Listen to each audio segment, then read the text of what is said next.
गेले 6 महिने झालं शक्तीपीठ महामार्गासंदर्भात कोल्हापुरातून आम्ही लढा सातत्याने देत आलेला आहे। मागच्या वेळी निवडणुकीच्या आधी सुद्धा एक मेळावा इथं झाला होता। त्यावेळी मुख्यमंत्र्यांनी अगदी सांगितलं विरोध आहे रद्द आम्ही करणार नाही, ही भूमिका घेतली होती। त्यानंतर निवडणुकीच्या आधी फक्त कोल्हापूर जिल्ह्यापुरती अधिसूचना रद्द केली असं सांगण्यात आलं।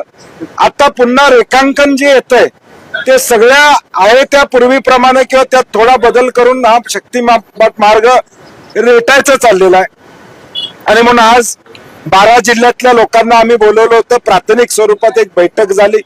1 तारखेपर्यंत या 12 जिल्ह्यातल्या लोकप्रतिनिधींनी आजी माजी लोकप्रतिनिधींनी पत्र देऊन आपली भूमिका स्पष्ट करावी। शक्तीपीठच्या समर्थनात कोण आहेत आणि विरोधात कोण आहेत।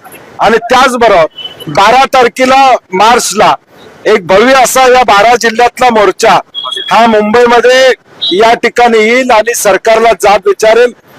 आज आमदारांचा पाठिंबा आहे, काही शेतकऱ्यांचा पाठिंबा आहे, अशा पद्धतीचं मुख्यमंत्र्यांचं दुर्दैवी वक्तव्य हे अत्यंत चुकीचं आहे। कुणासाठी अशा 80,000 कोटीचा प्रकल्प या ठिकाणी होतोय? कॉन्ट्रॅक्टर धार्जिन प्रकल्पाला आमचा विरोध आहे।